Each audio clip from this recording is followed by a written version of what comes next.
ایک سوال یہ ہے کہ آپ کہتے ہیں اپنے آپ کو 100% حوالے کر دینا چاہیے، کس طرح سے کرنا چاہیے؟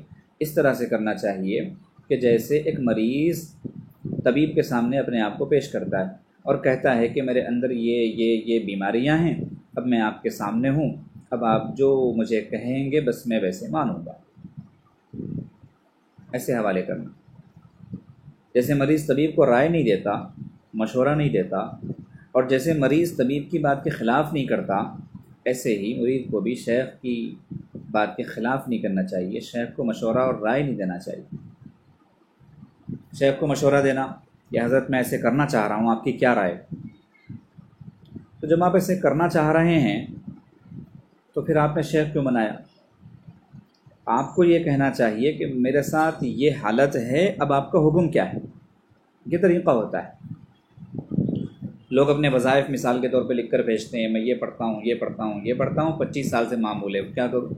تو ظاہر سی بات ہے شیخ بھی سوچے گا 25 سال کے معمول کو کیوں بند کریں بھائی، ٹھیک ہے کرتے رہیے۔ اپنے معمولات کو، اپنے وظائف کو، اپنے اذکار کو بازو رکھنا چاہیے۔ پھر جب شیخ سے جڑ گئے ہیں آپ تو شیخ جو بتائے اس پر عمل کرنا چاہیے، کیونکہ شیخ کے بتائے ہوئے تھوڑے سے وظائف میں، تھوڑے سے اذکار میں آپ کو وہ فائدہ ہوگا جو آپ صبح سے شام تک اپنے طے کیے ہوئے اذکار کے کرنے سے اٹھائیں گے، بلکہ اس سے زیادہ فائدہ ہوگا۔ 100% حوالے کرنے کا مطلب یہ ہے کہ روحانی بیماریوں کے معاملے میں، اصلاح و تربیت کے معاملے میں مکمل طور پر اپنے آپ کو پیش کر دینا شیخ کے سامنے کہ آپ جیسے چاہیں ویسے میرے ساتھ معاملہ کریں۔ خود رائے کے جو مرض ہوتا ہے نا، اپنی رائے بھی چلاتے ہیں، اپنی سمجھ بھی چلاتے ہیں، وہ لوگ بہت نقصان اٹھاتے ہیں۔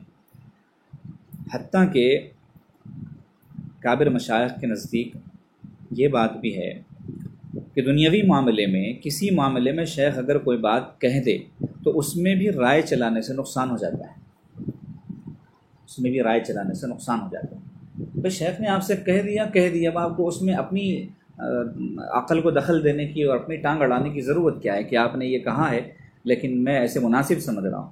تو جب آپ اپنے آپ کو اتنا عقل کل سمجھتے ہیں، یعنی آپ کو اتنی سمجھ ہے اور شعور ہے کہ آپ مناسب جو سمجھتے ہیں وہ آپ کر لیں گے، تو پھر آپ نے شیخ کیوں بنایا؟ شیخ وہ بنائے جو اپنے آپ کو بالکل جاہل سمجھے، اپنے آپ کو ناواقف سمجھے، اس کو چاہیے کہ وہ شیخ بنائے۔